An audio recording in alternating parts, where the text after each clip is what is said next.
अस्सलामुअलैकुम, मैं हूं आपका वारिस आशिक और आपकी खिदमत में हाज़िर हूं एक न्यू प्लेट और इसका न्यू डिज़ाइनिंग से आपको एक और चीज़ बताने के लिए आज तैयार हूं।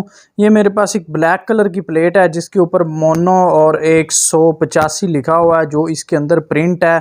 आप देख सकते हैं कि मैं इसके ऊपर हाथ लगा रहा हूं लेकिन ये हिल नहीं रहा क्योंकि ये इसके अंदर स्टिकर नहीं लगा हुआ, ये बिल्कुल फिक्स है। मैं इसका आपको बैक साइड से करके दिखाता हूं।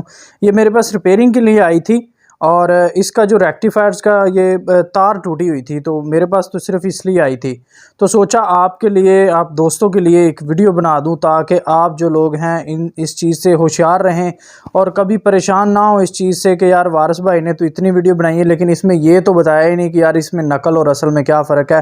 क्योंकि लास्ट टाइम जो मैंने वीडियो बनाई थी उसके अंदर मैंने बताया था कि मैं रेक्टिफायर्स के असल और नकल के बारे में आपको बताने वाला हूँ कि जो सोलर प्लेट के अंदर रेक्टिफायर लगे होते हैं उनमें डमी का क्या फ़र्क है, डमी और असली के जो रेक्टिफायर होते हैं उनमें फ़र्क क्या है। तो ये दोस्त लेकर आने वाला है मेरे लिए रेक्टिफायर जो कि मैंने मंगवाए हैं। ये मैं भाई से बोला है मैंने कि लेकर आओ और मैं आपको अब बताता हूँ और दिखाता हूँ कि किस तरह से जो रियल रेक्टिफायर होते हैं और इसमें फ़ेक जो डमी रेक्टिफायर होते हैं इन दोनों में फ़र्क क्या है। तो ये जो प्लेट के अंदर लगे हुए हैं ये बिल्कुल डमी रेक्टिफायर हैं, जिनमें से सिर्फ 3 से 4 जो हैं या 5 रेक्टिफायर ऐसे हैं जो कि रियल है।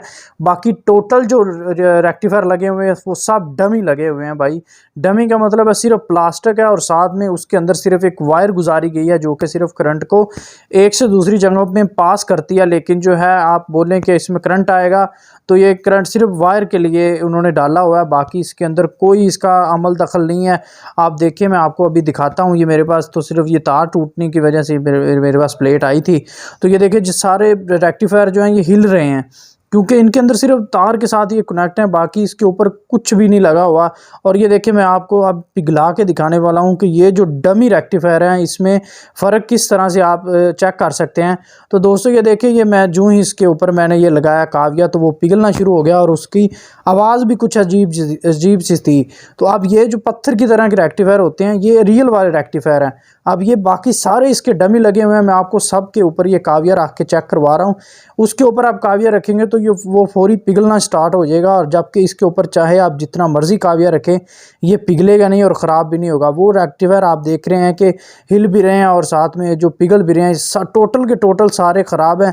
सिर्फ 5 रेक्टिफायर ऐसे हैं जो कि बिल्कुल ठीक है, डमी नहीं है, जिनमें से ये जो मैं आपको बता रहा हूँ 1 2 3 और 4 5 रेक्टिफायर ऐसे हैं जो बिल्कुल ठीक है। 1 2 3 4 5 4 हैं आई थिंक, 1 2 3 4 5 रेक्टिफायर ऐसे हैं जो बिल्कुल ठीक है। बाकी टोटल रेक्टिफायर जो हैं डमी लगे हुए हैं, रियल उसके में एक भी नहीं लगा हुआ। तो दोस्तों आप निकालों से होशियार रहें और ऐसी जो प्लेट है आप वो चेक करके लें, क्योंकि मैं आपको होशियार कर रहा हूँ इस चीज़ से ताकि आप जो हैं ठगे ना जाएँ। तो दोस्तों ये वाला रेक्टिफायर जो रियल है आप इसको चेक कर सकते हैं, काविया लगा कर भी, काविया लगाएँ तो ये पिघलेगा नहीं, लेकिन काविये को अगर दूसरे रेक्टिफायर के साथ लगाएंगे तो ये पिघल जाएगा। तो दोस्तों कैसी लगी आपको मेरी आज की वीडियो, आज की इन्फॉर्मेशन आपने काफ़ी हासिल की होगी मुझे उम्मीद है। तो मज़ीद ऐसी वीडियो देखने के लिए ना आपने मेरे चैनल को सब्सक्राइब कर देना है और साथ में बने ना बेल आइकॉन को ज़रूर प्रेस कर देना है। वो उसका फ़ायदा पता क्या होगा, उसका फ़ायदा ये होगा कि आप तक जो मेरी वीडियो है ना उसका नोटिफिकेशन सबसे पहले पहुंच जाएगा। तो मज़ीद अगर मालूमात लेनी है तो डिस्क्रिप्शन के अंदर मेरा नंबर लिखा है, वहाँ पर भी मेरे से रब्ता कर सकते हैं।